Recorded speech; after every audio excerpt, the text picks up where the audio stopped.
game is an amateur game. I mean, the professional side of it, there are idols and heroes and fun to watch them play. But I mean, if it wasn't for amateur golf, there would be no golf. You have to remember, when you play a golf course and you're out there for 4 hours or whatever, you're only hitting a ball for 15 minutes of that. So there's a lot of time to look around. Hello and welcome to another episode of the Top 100 Clubhouse podcast. I'm your host, James Henderson. I'm here with the editor of Top 100, Jasper Miners. I'm sure you're all aware of him now. He's been on the pod more than I have recently, which is quite impressive. Today we're doing a podcast on new builds in Scotland, which a lot of people think would be a very short list and we wouldn't get very far. But in our research, we've kind of got pulled in a lot of different directions because my spreadsheet got longer and longer. How about yours, Jasper? Yeah, no, it's amazing because there's a couple that like kind of move straight to the top, and everybody knows about Kingsbarns and Castle Stewart, or Cabar Highlands as it's now known, and then maybe Trump International, and then kind of after that you think, yeah, there's not a lot really going on in Scotland, especially on Linksland. But I mean, my goodness, you start looking at it at like a world level, GB&I region level, a country level, and then even regionally within Scotland. In the last 30 years, there's been a phenomenal amount of new build work, which was quite surprising actually when you start totting them all up. It's a lot more than I thought it would be, I have to admit. We're probably, should we just start by going through the classics that are in the world, and we'll do the ones that have entered the world list, and then we can have a discussion of that, and then we'll maybe move on to a quiz on the different regions and see if people can get all the new builds. Sounds good. I believe, if I'm not mistaken, that the top Scottish new build in the world would be Kingsbarns. Yeah, that's the one that I've got as well. As far as a new build, and like I say, you have to put a number on this. So we're probably going back to like the 1990s, I think, is kind of where we dropped the line. And it's always a bit, when did construction start? When was it opened? All those things. But yeah, Kingsbarns seems to top the list. And in the current rankings, it comes in at kind of just below another. Obviously, we're focusing on Scotland, but just below Rosapenna in Ireland. So yeah, Kingsbarns currently 43rd in the world. It's pretty damn good. Mike Parsonen and Kyle Phillips' kind of baby, really. That's where Mike Parsonen came onto the world stage and made his name for extremely good golf course. Facilitating would be a better way to describe him. Cal Phillips was the designer, but I know Mike Parsonen was very involved in the actual groundwork, which sometimes an owner that does that normally wouldn't lead to success, but Mike had a very good golf IQ. So, and what's interesting, like I do know individuals that were part of that construction project and were intimately involved, and I think whether it's on the record, off the record, they would say that Mark probably had more of an input than what most people give him credit for. But I think as a relative unknown at the time, almost needed a big American name, especially with the fact that it's kind of been pitched as a play place for American tourists. So, but yeah, 43rd in the world, 15th in GB&I, 7th in Scotland. I mean, that's pretty rare air when you get a top 10 new build links course, considering the company it keeps in Scotland, home of golf.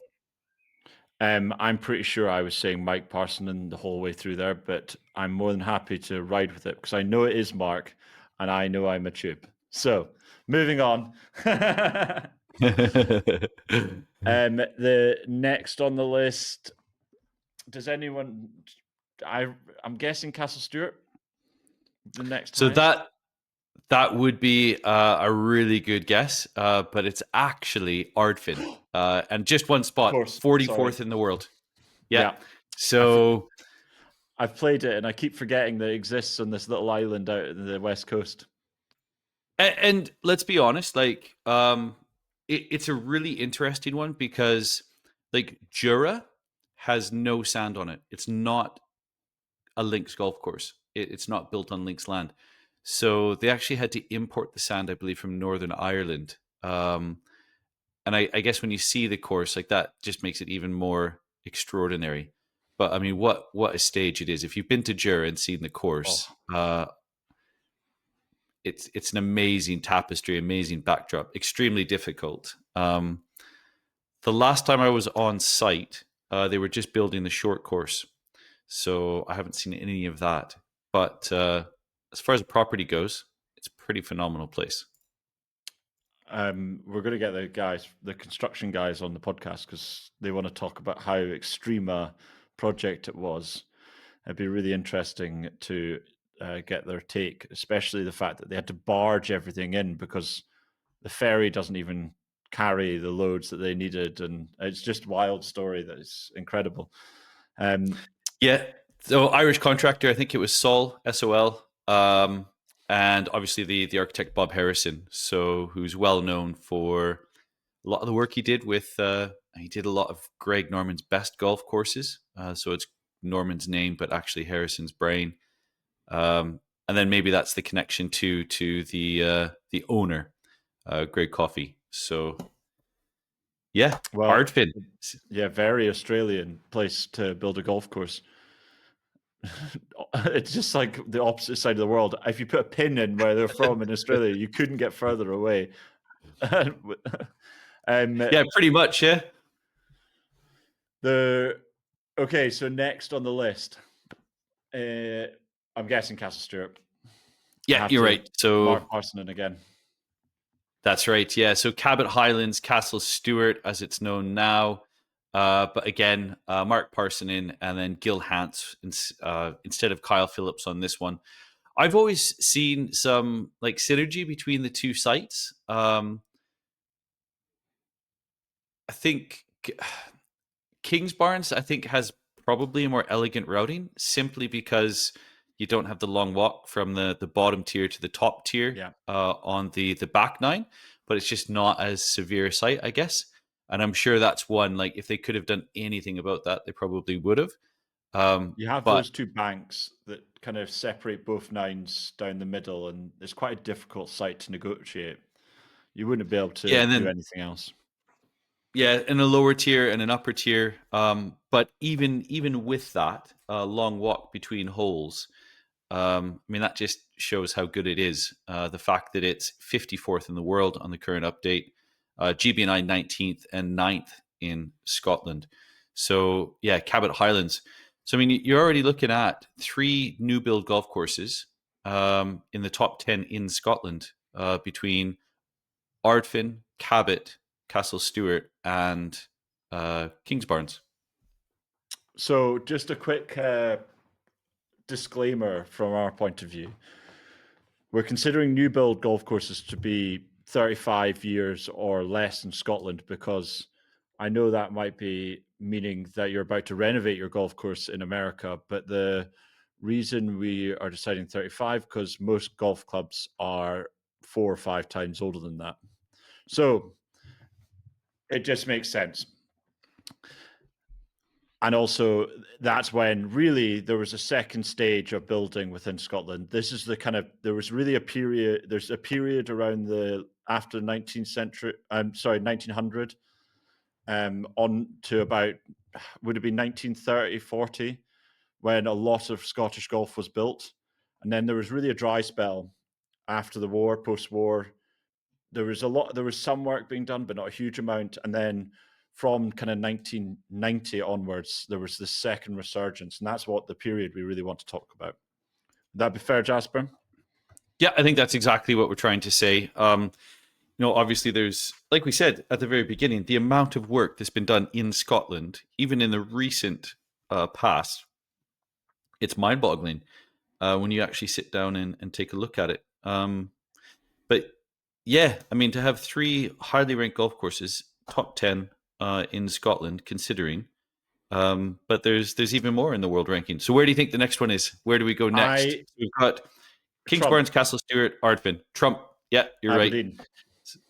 So Trump Old. This is a Machrihanish, as everyone knows. 77th in the world is where we currently have it. And I know there's a bit of consternation over that because it's battling with Cruden Bay and Royal Aberdeen, and they're all very close to each other. But currently 11th in Scotland, 25th in GBNI, and 77 in the world. You know how I feel about it? I think the routing is absolutely spectacular. Yeah. I think it's a really good routing on that piece of land. It's an amazing, it's so severe, that land. It's incredible. We were fortunate to play it together recently. And my only thing is that 10th hole and some of the tie-ins. That's the only two negatives I have for the golf course. I mean, rumor has it that they are looking at the greens on the old course after they get the new course or McLeod course, whatever it ends up being, opened up. The green sites are just stereotypically Martin Hawtree. And if you've seen Hawtree's greens anywhere in the world, they all kind of are. It's probably disparaging to say, but I think people would understand it. Copy and paste. They seem to have a very similar. They play well, but as far as variety visually, there's not a lot of. He takes a lot of inspiration from Colt in the way he designs his greens, and but maybe Colt had, well, not maybe, Colt definitely had a more artistic eye when it came to the finishing of it. Would probably be the best way of describing it for me. Yeah, they've got. I think it's not necessarily the internal contours; it's the transitions from putting surface into the tie-ins. And yeah, exactly. If you're listening to this, you won't be able to see it, but we're kind of riding waves. I don't know exactly. I forget exactly. I don't know if it's podcast worthy, James, to put on what you call them, if I remember correctly. But I kind of they're a little bit like clamshells for me. It feels like they've got those ridges that emanate from them or along the sides, and they kind of like wave along the edges. Don't worry, Jasper. You can say what I called them. I can't remember, to be fair. I think yeah. But it's the idea, the classic idea that he always thought if you have to go down, you have to come back up. So it means that you have no tie-ins from dunes, or like you'll have a seam coming down from a dune, and then it'll just kind of almost abruptly stop, and then there'll just be a dip before the green, rather than it coming down to the green and marrying nicely with the green to make almost like a kind of section of punch bowl green, a section of wall within the green, which would be, it's just always a great thing. You look at the Pit, one of the most famous holes in the world, and it's almost all that with a wall. So it's you feel like a wee bit. What you have there is a brilliant golf course, an absolutely superb golf course, and a brilliant piece of land. And it just feels like if the dunes weren't there, it'd still be a brilliant golf course without the. But you wouldn't really know the difference in the golf course. Like the tines wouldn't make a difference. Like if you chopped off at the first cut, that'd be my only thing. And at the end of the day, if you're like Jasper and never miss a fairway, then you don't notice these things. But... yeah, it's definitely not me. But it's one of those where I think when you start looking at them, it's interesting. Once you can pick out, once you have an eye for a Hawtree green, you can see them. I think Hoylake's a really good example of that. When you walk around Hoylake, you can see some of the original greens quite easily. See Martin's work, you can see some of the new work, and then you can see Steele's work as well. But look, everybody's got a style, and that's definitely his. But look, it remains to be seen whether they change it up or not. Even as it sits now, it does. It's a very good golf course. On a really severe piece of land. It's a fantastic golf course, and possibly one of the best.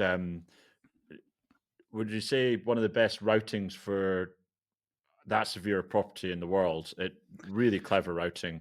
The only thing they're going to address it as well is they're going to address 10. It's as a connecting hole. Yeah, I mean, you get back to the clubhouse. I love the front nine. The front nine is one of my favorite exceptional nine holes. And then the back nine is just I mean, it's the size of the dunes and the fact that you have to go up to play back, and it's an easy walk despite all of that. It's incredible. Yeah, Once you get past 10, it's an a interesting. brilliant night. And that's the thing with 10, I think, is just the simple fact that you've got this like dual fairway, but there's absolutely no advantage to like it's actually just makes more sense to completely ignore the second option and just play for the left hand side. So I have no idea why that second fairway was there. Whether they keep it or not, I guess we'll find out. But, we'll find out. But it sounds like we're bashing absolutely beautiful golf course. It does. It does sound a wee bit like we're. It's interesting though, because actually, when you get to this level of like quality of golf, where you're talking about a golf course that's in the world top 100, this is the top like 1% of 1%. You do have to have an extremely critical eye, because the difference between like making it to like 100 or being in the next 100 is like minuscule. And actually, more and more when we look at these rankings, the contenders lists, especially America, you could probably put the next 50 golf courses that don't make it on the world top 100 into the world top 100, and no one would argue with you. And you could probably do that with about 10 or 15 golf courses in GB&I easily.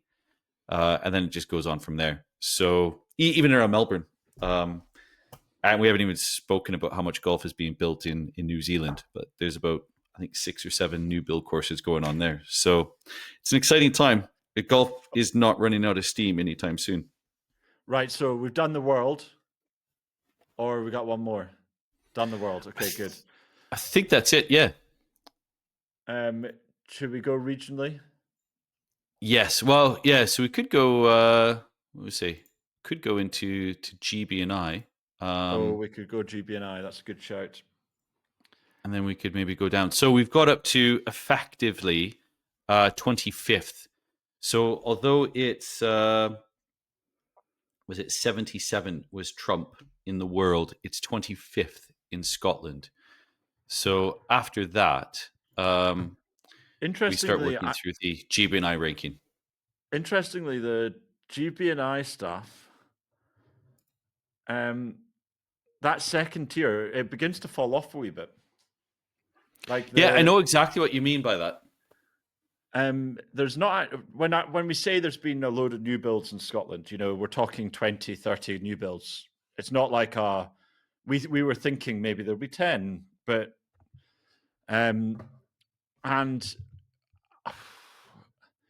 the kind of next one on my list would be something like a Dumbarney, but I don't know if it's next on the list. I'm just trying to think of other new builds. The ones I'm thinking of are Skibo, Renaissance, Dumbarney, Castle Course. Oh, what am I missing? Yeah, so I think you've got a lot of them there. So if we think about the Machrihanish, I never seen the Machrie before it was changed. That's one of those ones I would love to go back and be able to see. If I had a time machine, that would be one there I would go and see. For all intents and purposes, I think what was done there made it more appealing to kind of resort style pay and play. And it was a destination for kind of hotel guests with the golf course, where I think before, from what I've heard and what I've read, I was just really old school Scottish links course with loads of blind shots and quirk. And a lot of rough, probably. And when you're trying to get people to fly in to, a small island or take a ferry after you've driven 10 hours or 12 hours from London, coming to a quirky golf course with loads of blind shots probably isn't that compelling. So you understand why they did it as a commercial enterprise, but from a golf course architecture point of view, it's a bit of a shame to lose something like that. But it's still a fun golf course to play now. I just have no reference as to what it was before. I'm missing one. Okay. Loch Lomond. So that was the next one. So that's we basically jumped from 25th, so Trump International. From there, you don't really get any new golf until you get to Loch Lomond, which is at 40th in GB&I. I I'll think tell you a story about Loch Lomond, Jasper. So my parents were looking to buy an Aga in 1991, 92 or whatever they're building a new house. And the old lady who was in the house was quite quirky, and she lived in the estate that was Loch Lomond. And she was selling it off. So she wanted to sell off everything in the house because they were just going to gut it and build this new fancy hotel. And in the adverts in the paper, because that's how things were done in 1992, she'd put an advert for an Aga. So mum and dad went to go see it, and they were looking for a red Aga. And in the advert it said, one red Aga, almost new, one titled owner, because she was a lady. One titled owner. Because that makes a big difference when you're buying a used stove. So yeah. Maybe that's why. I guess it does make a difference because it turns out it was a horror of a stove. It was not looked after because it was probably the staff doing all the work on it. They didn't care. Absolutely. Is that the one that sat in the kitchen now? No, they decided, they went through and saw it, and it was in a terrible shape. So they're like, "Nah, we're not having this one. Not having that one. We'll get something but new." Still, eventually got a red one. Funny. One titled owner. It's just such a good line. Titled. I'll remember that actually. Inflate my prices when I'm flogging used stuff. So yeah, Loch Lomond 40th in GB&I. But in front of that, I mean, you look at most of these golf clubs. So Prestwick makes it into the World Top 100. That was a re-entry, 93rd in the world. And then right on the cusp, you've got courses like Pulborough, West Sussex, Rye, Woodall Spa, which dropped out this time. Some people were really happy about that. Some people, but it's very much Marmite, because the people that felt it should be in felt that it's like, a huge whiff and just a massive miss that it's fallen out.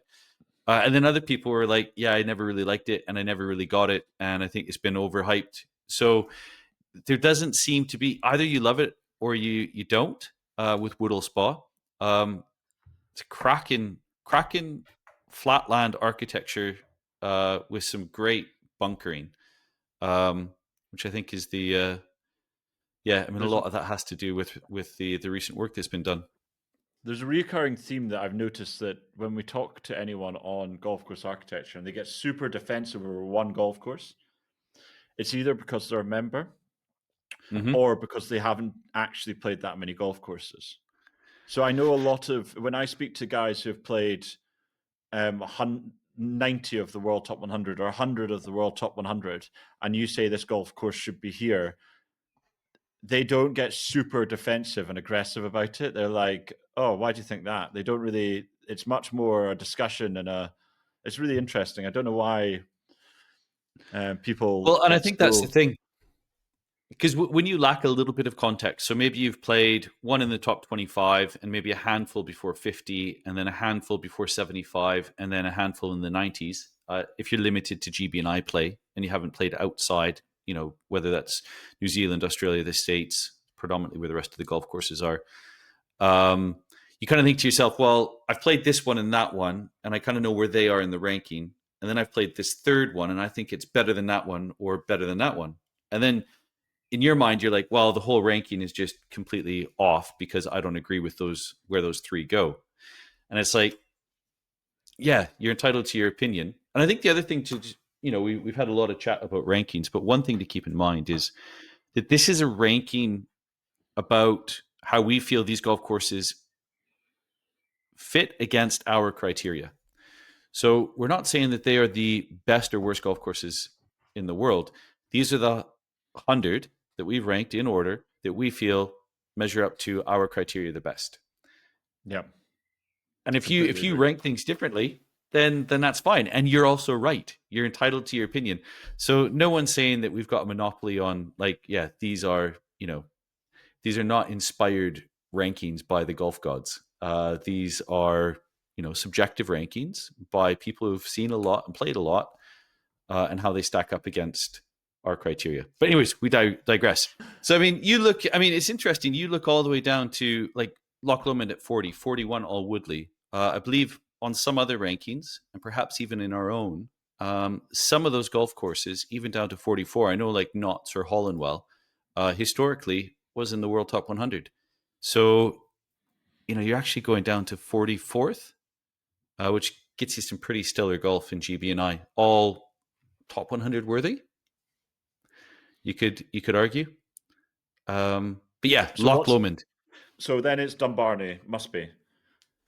What else could be after Loch Lomond, you are into Dumbarney at 46.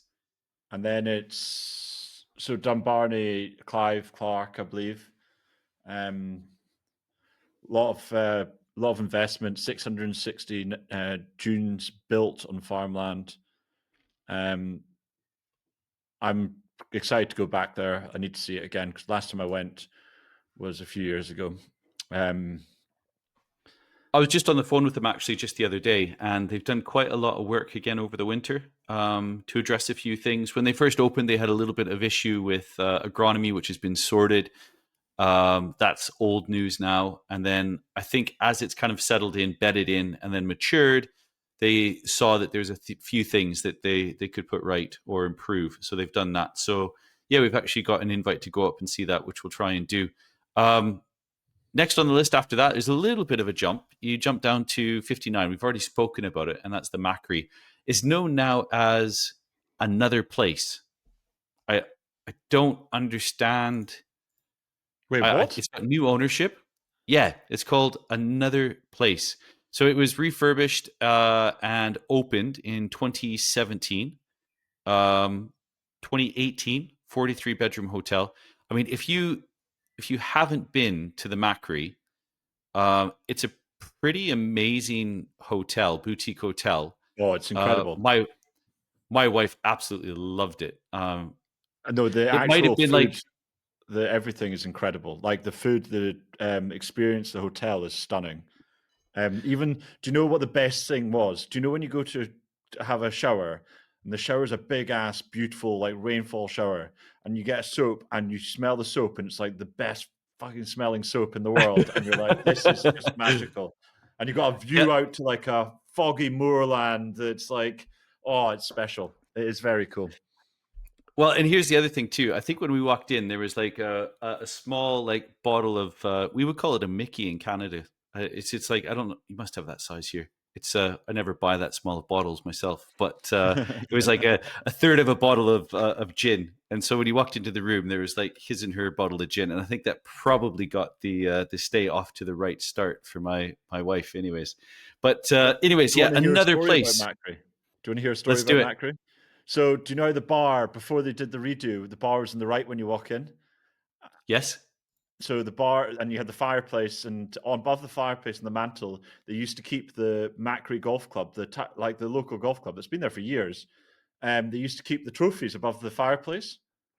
Yeah. And one night, someone got hammered, and and took the trophies and walked out into the moorland, and they lost the trophies in the moor. No. They got hammered and fell asleep and woke up in the moor, and they couldn't find the trophies. They found one of them. And then they got them. They managed to get. They knew what they were, and they had photos, so they're able to redo them. But if you went out with a metal detector, they have been out so many times. You can find these old 100-year-old trophies with a metal detector in the moorland. Anyway, just a funny little story about the Machrie.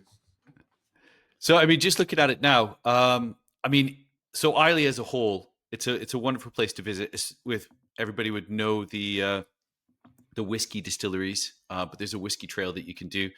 The golf course has recently been redone. Again, no context, but there's a small like pitch and putt, good practice facilities. They've got wood fire hot tubs, saunas, fat biking. I think it's about time that we pay another visit to Another Place. That sounds like a speakeasy bar. Yeah, it's an interesting one. It's still the Machrie, Another Place, the Machrie. So whatever the new the new one is, if that's what you hear, I mean, it's the same great place, but just by another name. So another place now. But there we go. We've spoken enough about that. So after that, again, Renaissance. so that, let me Nope. just take a look. In GB&I, you've got one sneaky one before it that most people would never know. So Renaissance is 74th. That's obviously where the Scottish Open is being held. Private golf club in East Lothian, just down the road from you. And Tom Doak. Dundonald. Nope. Not as highly ranked. I didn't think it would be. And that, I think Dundonald's recently fallen out. So Mac Dunes, not quite there yet either. Oh. So that's a good shout, though. Bugger, what am I looking for? Oh, I know the one. It's Skibo. Skibo, yeah. Yeah. Carnegie Links. And honestly, I love Skibo. I've been able to go twice, maybe twice or three times. I think it was 3 times, but 2 trips, played it three times at least. Maybe a little bit more. 3 or 4. Anyways, it doesn't matter. Skibo Castle. It's a brilliant. Until a couple of years ago, they had the opportunity where you could pay to play as like a one-off fee, and that got you your round of golf, whiskey at the end, and a really nice meal in between. And obviously, it's got practice facilities and all the rest of it. But it's an amazing place. If you ever get a chance to go, don't turn it down, because it's becoming very difficult to access. It's a private members club. There's not a lot of members, and most of them fly in and out. I heard a little story about Skibo. Sorry? I heard a little story about Skibo. So, rumor has it that something, obviously, Inverness is going to have a lot of international travel because of the oil that's up there. But they reckon that the vast majority of private jets that fly in and out of Inverness are directly linked to Skibo Castle, members flying in and around or are on their way to bits and pieces. So you think about the amount of private jets that are going in there. And most of them are going to that club. I know a couple of people who are members, and let's be honest, they don't fly economy. No. So it's a really high end club. I got to see the outside of the castle, and they didn't even stop. They kind of like slowed down as they drove me past the front, and then turned away and got me back to the golf course.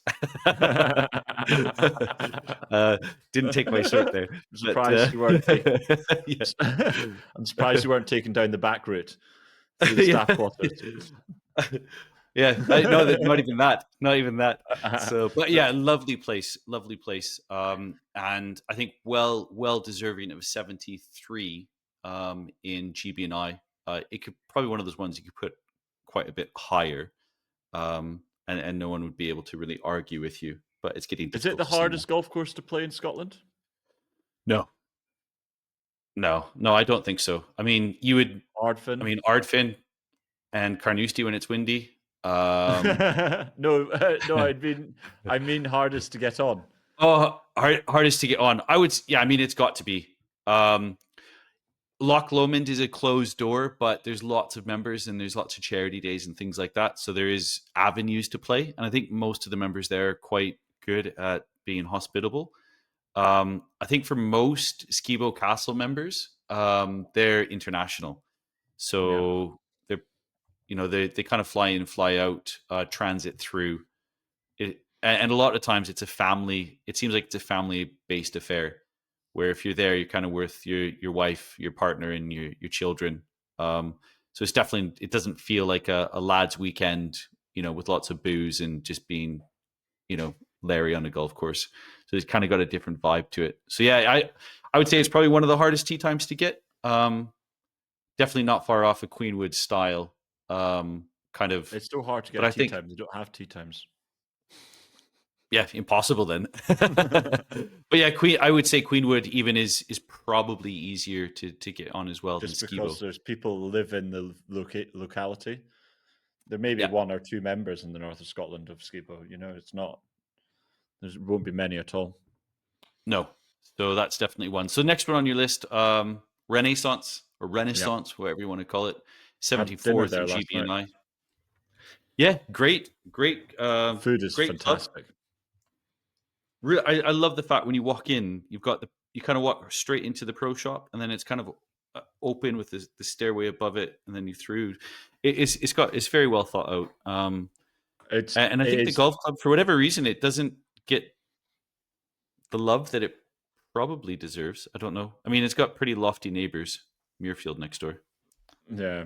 Well, the what I'd say is if you wanted a club of interesting people that are all willing to sit down and have a drink in a bar, in a nice bar in the clubhouse, they do a very good job of that. Like, it's an extremely comfortable place to be a member, and everyone's super friendly. I'm just very impressed with every time I've been there with a member. It's a very open experience. It's quite cool. And you the know, food is incredible. I mean, when we were at Streamsong earlier in the year, there's a massive group of Renaissance members, and they were all wearing their shirts. But you also know that they were probably members of like between 3 and 10 clubs each. But they were all proudly sitting and displaying Renaissance logos. So yeah, it does seem like a very interesting and compelling members club, which They is all a go on difficult tours together. thing to do. There's really big groups that go on tours together. They like go out. So I know there's a group of them that are going to going into Denver and doing all the golf courses around Denver and all the just everything you can imagine around there, which is quite cool. So it's an interesting club. It's a very good club, if that makes sense. You'd think these new build kind of high end, very expensive golf clubs would be you come in as a member, you go do your own thing, whereas they have built this community within that space that's really interesting. Anyway, moving on, we're now moving on to there's nothing else. Dundonald, maybe Piers, but There's one more, and it's from a relatively it's a big name, especially stateside. I mean, the work he did in the UK didn't. It got him his here's it's David McClay Kid. It's either Mac Dunes or Castle Course. Yeah, so it's Machrihanish Dunes, 82nd in GB&I. Now, if we were talking about, and maybe we'll get to this, Ireland, we've skipped over a couple of courses, obviously. So honourable mention to St. Patrick's, Rosapenna, and then you've got Nairn and Portnew, which is it's the old course, but kind of redesigned by Gil Hans, which I haven't seen yet. That's one that's got to be put on the list. And then you've also got, in Ireland, Old Head, which is an interesting one. I think someone said very the other day. Very controversial one, that one. Yeah, someone said it's the best 16-hole golf club. And it's true. Like it's just you wanted to get 18, and the land. I mean, just because of the land is what makes it spectacular. But it's also what prevents it from being, world class. Anyways, we'll come back to Ireland at another point. But yeah, you've got it spot on. Machrihanish Dunes. So 82nd in GB&I, 26 in Scotland. David McClay Kid. So it kind of got him his big start. Yeah, really. Well, it was Mac Dunes was later, wasn't it? It was Bandon when he was 27 that really started it all off. That made his name in America. But yeah, it's an amazing really thing, like David Mac McClay Kid. I like it too. I mean, the fact is that the routing was found, and then there was massaging to the green sites, and basically it was mown out. So it's pretty intense. I mean, but it's a fun course to play. Well worth going to go up and play Machrihanish and Mac Dunes if you can. The big problem with Mac Dunes was the fact that when they first opened, they could only mow the corridors so wide, as in the fairways so wide. They couldn't cut the rough. They couldn't do anything because of this orchid. But then when they started to widen it slightly and do a bit rough management, the orchid grew back better. So they've actually been able to do a load of more positive things for the golf course to be more playable. But the problem is, because they've done no changes, it's not going to change its ranking. People are like, I've already played that, and especially because it's the butt fucking nowhere. And that's That's exactly it. It's you have to put it on.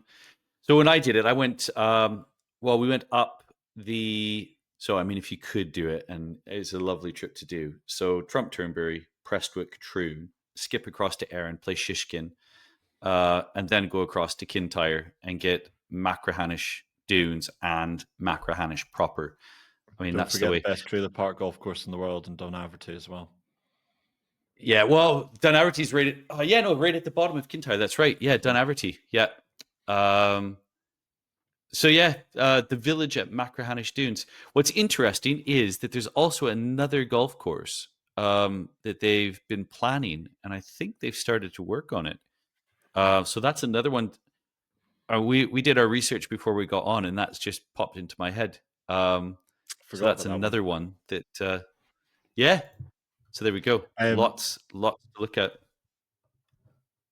The next thing we need to talk about is other golf courses in Scotland, but I think we'll just rattle through this section and then we'll move on to what's being built or what's planned. Sounds good. Let's finish off Scotland. So Castle is probably next. St Andrews Links Castle at 32. So David McClay Kids 2 courses, I guess you could say. Machrihanish Dunes 26th, and then St Andrews Links Castle course at 32. So they come pretty close back and back. So not much separation between them. And then next in new builds in Scotland, God, this is my bread and butter. I should be good at this. Is probably Archerfield Fidra. If I'm missing something, I don't know what it could be. Dundonald, maybe? I've said it about 5 times. Dundonald, you got it. Yeah. Yeah. So yeah, eventually you get it. So yeah, you're spot on. So Dundonald Links at 35th in Scotland. Recently exited the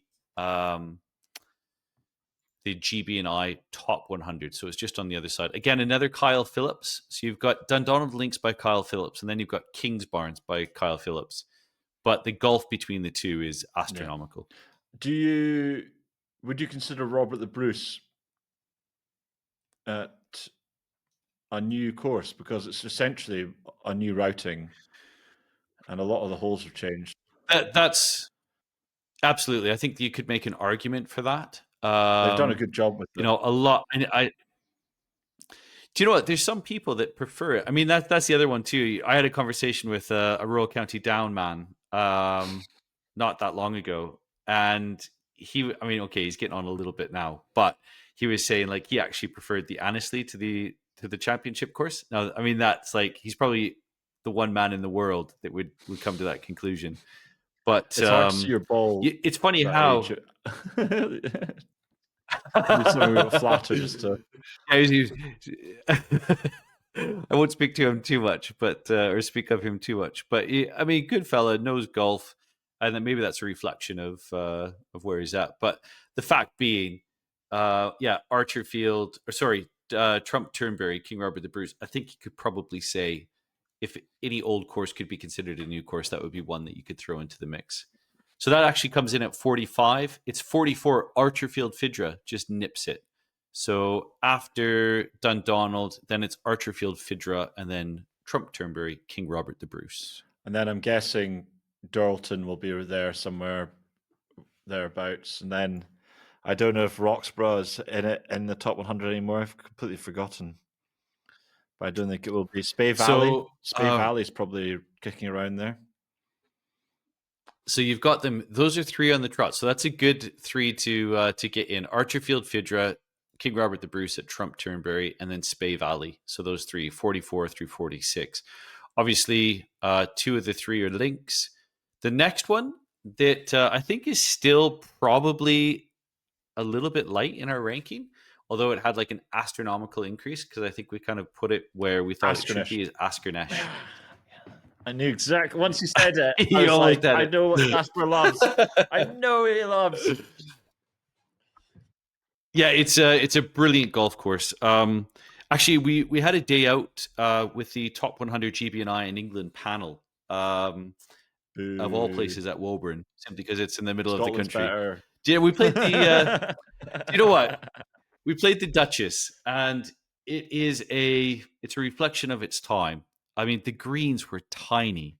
I mean, it made the postage stamp look massive, if I'm honest.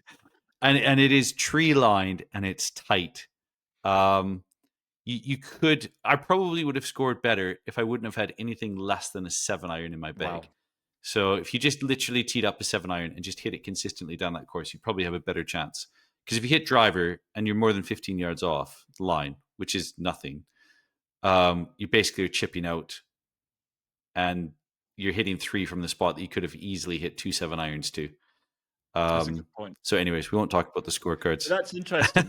So you were able to find your ball. Yeah, so I mean, there were places where there was bracken in the trees, but I think if you got it at a time of year where the bracken wasn't up, you would easily be able to find your ball without any issue. Whenever, but yeah, it's tight. Whenever I feel like I'm in the, do you know when you get those tall pine trees and like it just feels very, and then you've got the bracken surrounding you. I always just think of Jurassic Park and like some little dinosaur is going to nip my ankle. Don't know why. Well, there was a couple of like muntjac deers that were running around, and I kind of got that feeling too. They've got little horns. Yeah, they're not. They do. Yeah, they're not quite as scary as a velociraptor. But anyways, but yeah, Askernesh was the next one on the list. I love Askernesh. The reason why I brought up that whole thing about Woburn was we had Robin Heisman out with us for the day, which was quite nice. Spoke to us about it's not a restoration, the work at Wentworth East. So yeah, it was quite nice actually to have Robin out. I've spent a bit of time with Robin in the past, up at JCB and various other places. Last time I think we were together was at Royal Dublin. So yeah, been all over the place. For whatever reason, our paths crossed, but it was nice to spend the day with him. Got to play with him. A real architecturally sound individual. Like he's seen a lot, played a lot, and he has a love for the classics, which is an interesting one because a lot of the work that they do at European Golf Design is big and bold and new, and a lot of tournament stuff. But he's definitely got a love of the classics. So he was recently up to Askernesh and absolutely was raving about it. So yeah, I mean, that's one. If you go out there, you've got Barra, Harris, and Askernesh. But they're all separated by causeways and islands and ferries. But it's a spectacular place to go. So yeah, Askernesh. Okay, so after Askernesh. And 2008. Yeah, after Askernesh. We're looking at new builds in Scotland after Askernesh. So it's probably, there's things like the Durlton come in around. That's it. That's the next one at 64. And then you're going to have to go inland for the next new build. PGA Centenary. And that's the one at Glen Eagles. So that's still at 71. Mudball. And look, around that... yeah, it's interesting. I mean, here's another new build in Scotland that I completely forgot about that literally no one has played. Do you know which one I'm on about? PGA Centenary is your clue. Oh, G West. Glen Eagles. G West. We can't rate it. So that's another one.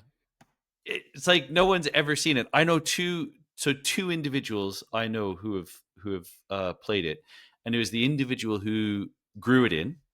So the agronomist who grew it in, and then I think James Bledge has done as well because I think he might have worked on the project. But he's one of the very few, and I know he said that publicly before. If not, he can DM. I know me. someone but, who's played it. Yeah, James Bledge. I know someone who's played it as well. That's not one of those two. John Craven, who's the GM at St George's Golf and Country Club, who went up 3 places in the world rankings this year. He sent me a lovely message about the ranking jump, and he said it was fantastic. So, yeah, I mean, again, I think David McClay Kidd, but one of those courses that just, I mean, you can't book it, you can't play it, but they've got a team there that takes care of it. And when you play the Queens at Glen Eagles, you get a very good view of it, and you just think, I'm going to hit a massive slice over the fence, go looking for my ball, and maybe play 15 of those holes. Oh no! Is what you want to do. Fairway. This is the wrong fairway again. Yeah. God, how did that how happen? am I going to get this putter 400 yards that way? Oh, it's hit this pin. Oh, what a nightmare! Again. So yeah, But here's another one that also falls into our 1990s new build is the Dukes. Oh yeah, at St Andrews. So the Parkland come Heathland. Now they've taken a bit of a drop. That's a Peter Thompson, Ross Parrott, and a Tim Liddy design. That's been bought over. But they've done some by recent the work. Trust. Yeah, so I don't know if it's been purchased, but the last time I spoke to management at the Dukes, they said that they were finalizing the agreement for basically bringing it into the St Andrews Links Trust portfolio, and kind of a share on how to do it. But yeah, obviously the owners are still Kohler, I think, which owns the Old Course Hotel and the Jigger Inn. Which is maybe their most prized possession in St Andrews is the Jigger. It's the person that's taken most money off me in St Andrews. Actually, no, Dunvegan probably. And that's including my green fees for the bloody Old Course. So here's another one that goes under radar too. I mean, it's amazing when you start thinking about golf in Scotland. The King's Course, just outside Inverness. Yep. So they've... I mean, there was King's Golf Club, established in 2019, and then Stuart Rennie, who's a Scottish, not a well-known, but a Scottish golf course architect. He's kind of brought it to where it is now. So there's another new one that really hasn't made any waves, but still 75 on a ranking in Scotland, which we'll look at. I mean, we're getting into the weeds here now. I've got a couple. Okay, go for it. Castle Park. Cool. That's very much in the weeds, but they've a 9 was renovated by DJ Russell, I believe. And then Eyemouth, the local architect, built 9 holes at Eyemouth, which has a very famous hole on it. There's a hole that you play. It's a par 3 over a gorge, but I have to admit it's one of the highlights of the golf course, I would say. So they didn't make our Scottish top 100. So, but if you go down the list, and again we're into the weeds a little bit here. Fairmont St Andrews, you've got the Torrents in at 78. Both of those are about to be exploded. So wasn't 78 and 87. Fairmont St Andrews, Kiddicks and Torrents. So those will probably be coming out until we get the new one in. Probably in the update. Here's one. Now this is in the northeast of Scotland. Just looking, yeah, it does just squeak in. So this is Dave Thomas, 36 holes. And I can give you the city as well if that helps. Aberdeen. 36 holes in Aberdeen. Oh, it's not Links, of course. Meldrum House, or whatever it's called, or not Meldrum House. What's it called? I know the one. Yeah, I do know what. So there's Newmacher. Newmacher. That's Newmacher. Sorry, I couldn't. It's not Meldrum House, but yeah, I knew exactly where it was. God, that's true. And you're right. Meldrum House does also come into the Scotland top 100. Quite low down, but that is a relatively 1990s design. Both of them are mid-90s. The other one that's around Aberdeen, that not too many, and again, it's an old course, but with at least 9 new holes and then significant work, is Newborough. Yeah.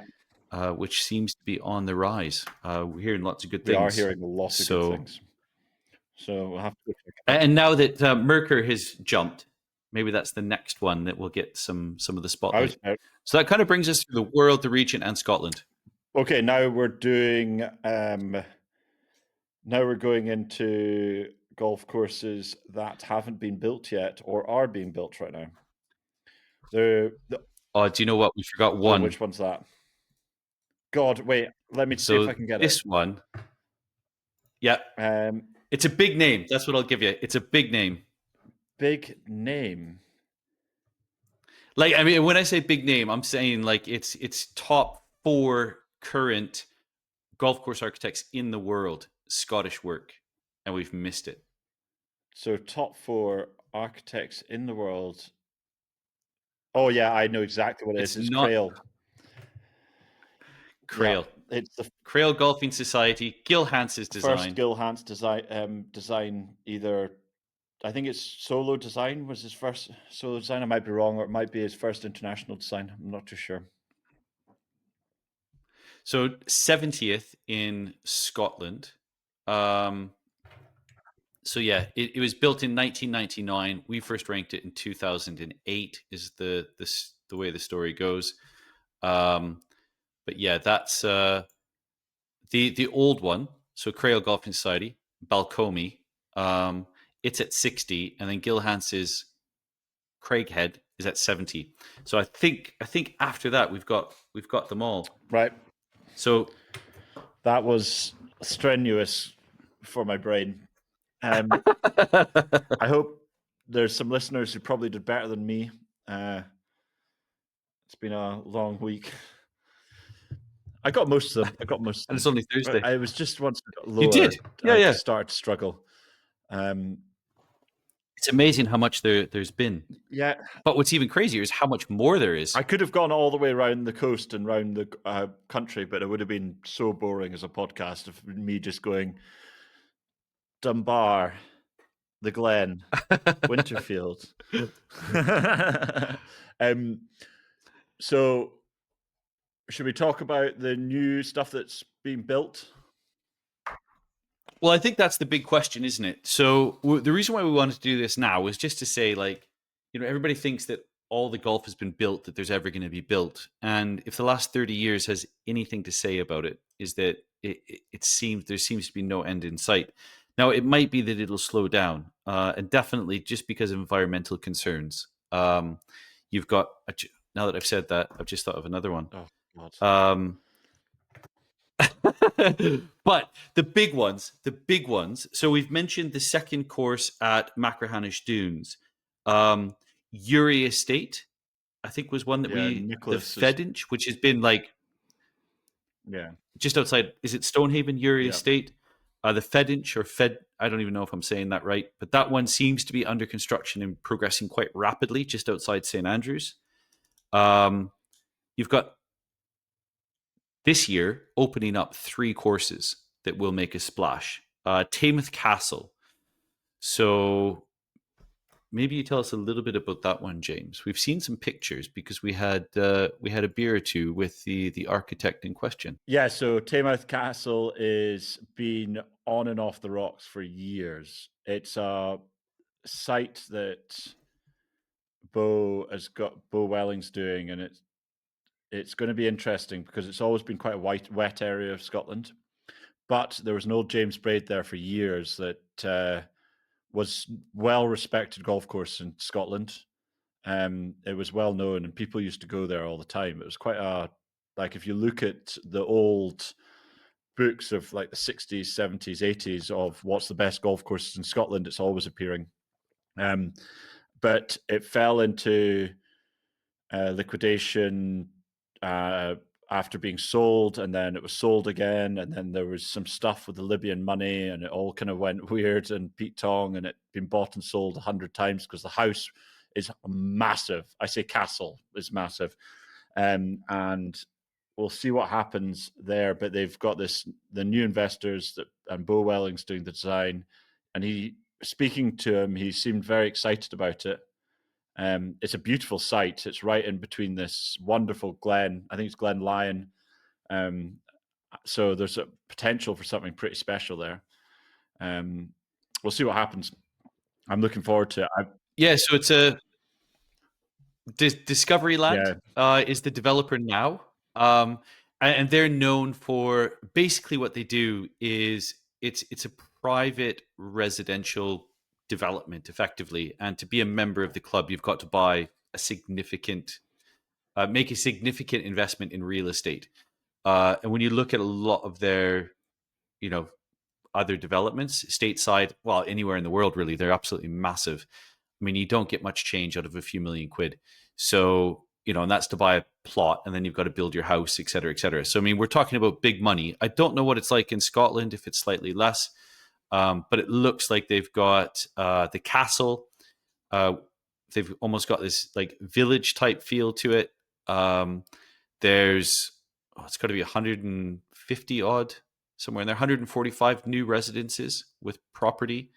And then, of course, the golf course. So massive estate. It's almost been like 15 years in the works to try and get it over the line for whatever reason. But it seems like they've got it there now. I've seen some photos and some drone images. I don't know if those were bootlegged or where they came from. But anyways, it does look quite interesting. And quite flash. So it wasn't mine, by the way. I'm just to put it out there, it wasn't my drone. But yeah, no, it does look exciting for an inland golf course in Scotland. But we'll have to wait and see. Hopefully we can get to see it. Notoriously difficult to get on some of these what do you call it? Discovery land properties. Because it's usually a closed loop. But yeah, Teignmouth, that'll be interesting. We can get some people there. Hopefully you and I for sure. So that's one that will come online this year. I need to email Bo, in addition to Fedich and Uri.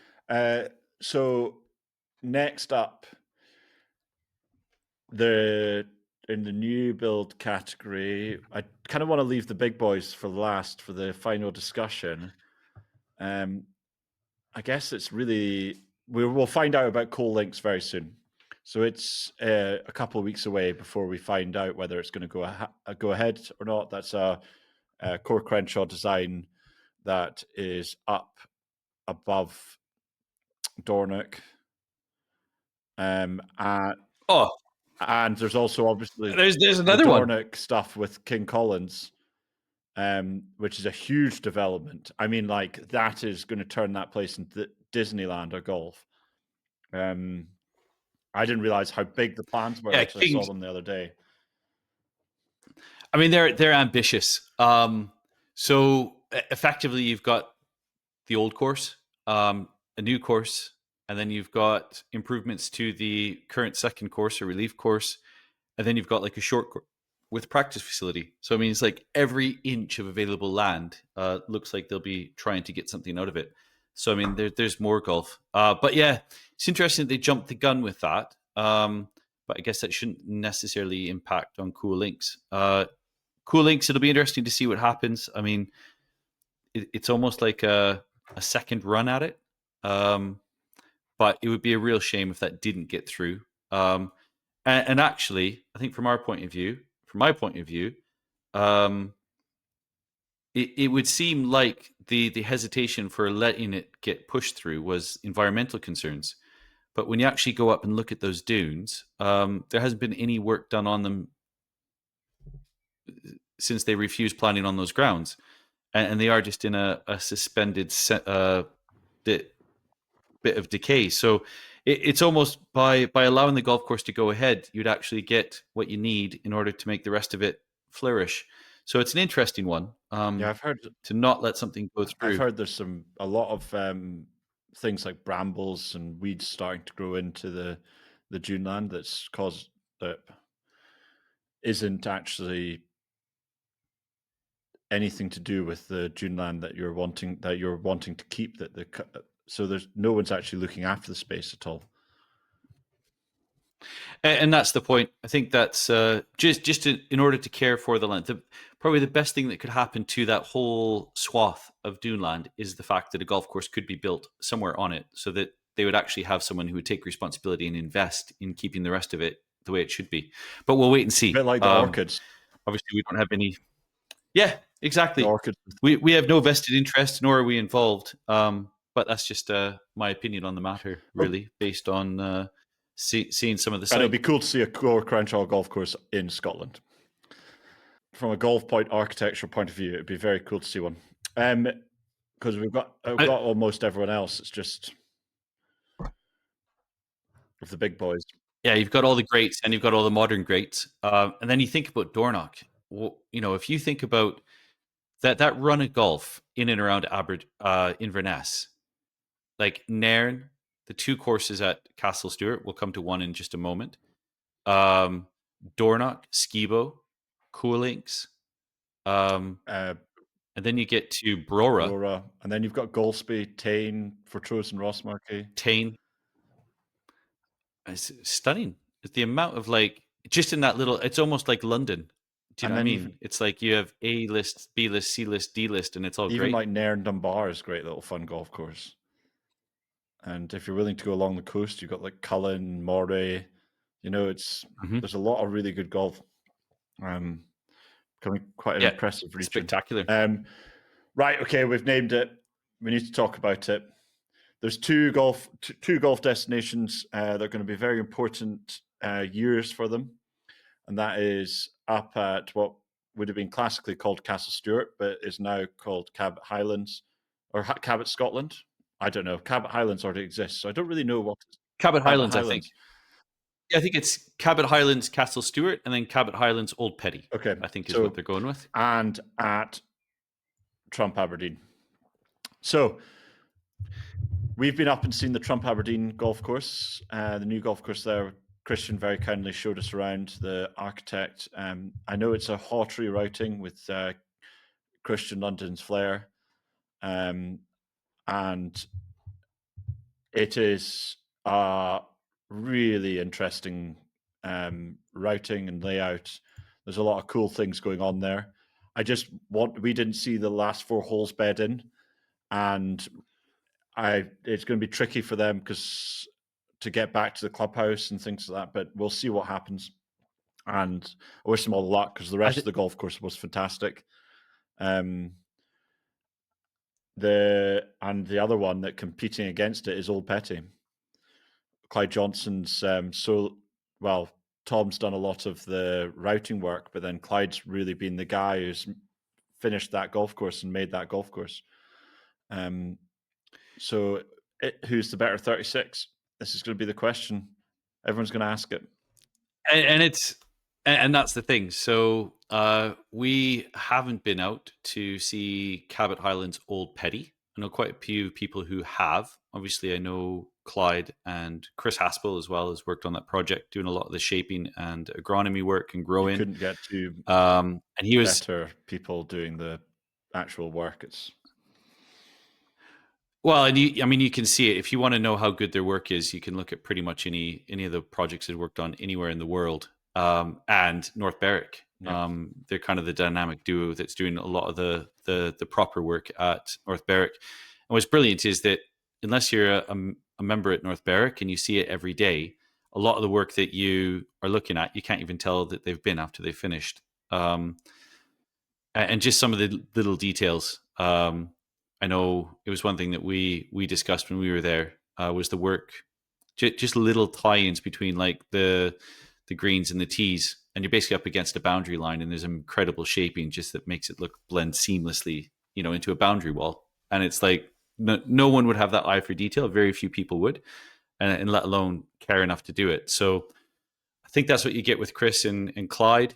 It's a pretty special project, but it's an interesting one. I think the pick of the land at Cabot Highlands has probably already been used, and I know there's a lot of earth moving that went on. But having spoken to quite a few people who have seen it, and to Clyde himself, he's obviously very proud of what he's done, and full well that they would not rest until they got it exactly how they wanted it.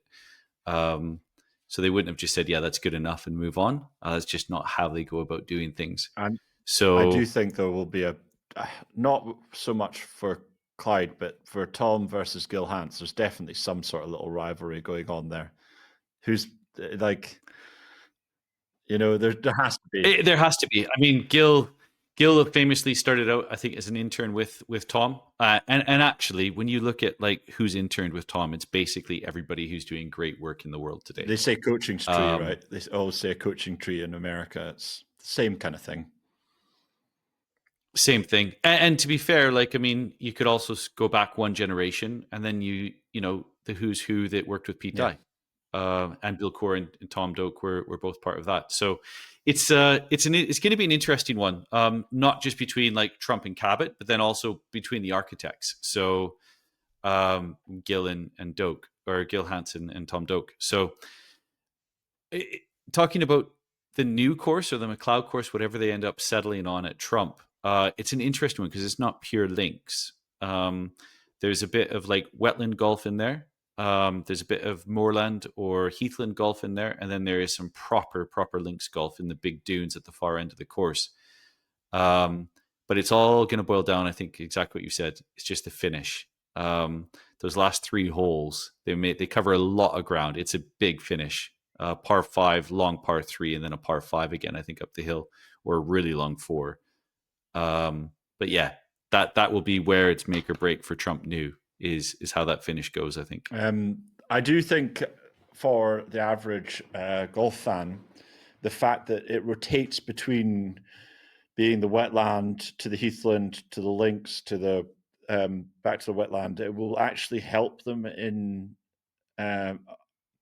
being able to be fresh within the memory of an average golfer. So it might be a positive for them, as much as a purist might say, "Oh, it's like not really done. You shouldn't be doing that." It could help them quite a bit, which would be interesting.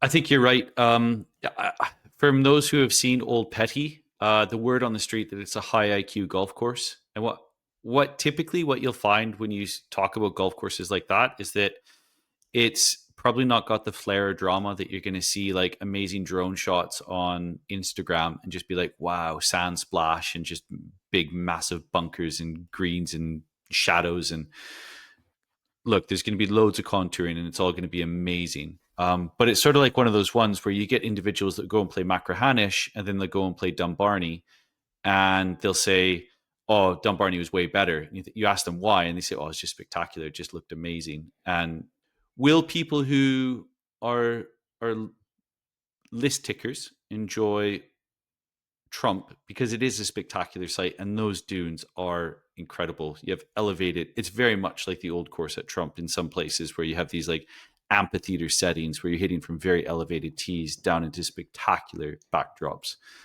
And then you kind of rise up and you see this massive expanse right on the coastline. It's an impressive sight to see. And it's quite cool how they've managed it as well. Some of when they go out to that far side, those holes look really good. It was cool standing on the tee and seeing the sand dunes that I used to have illegal raves in right next to it. I wonder if they'll stop for... Yeah, you can see where you used to, you can see where you used to DJ down at where your booth used to be, down at the bottom DJ of the Slippy Ditch. So it's going to be a fascinating conversation. Now we're fortunate enough to hopefully be able to go up and see both this year at opening or perhaps preview play. Now it sounds like Trump's going to open up to the public, and it sounds like Old Petty is going to be preview play for invitees and perhaps media this year, and then full scale opening next year. But nevertheless, the comparisons are going to start straight away. Word on the street, anonymous source who is very well respected in architectural circles.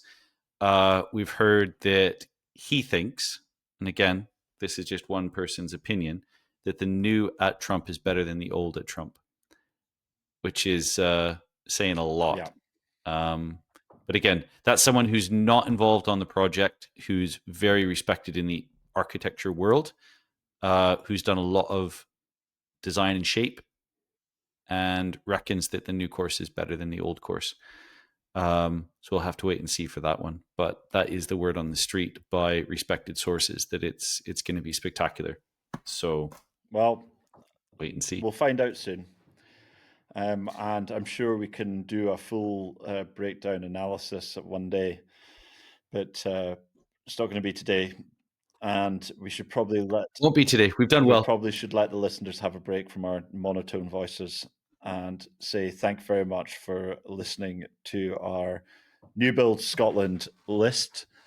If you have any questions or anything, remember to DM. Feel free to send us any messages. We enjoy hearing from you. And thank you very much, Jasper, for giving us some time.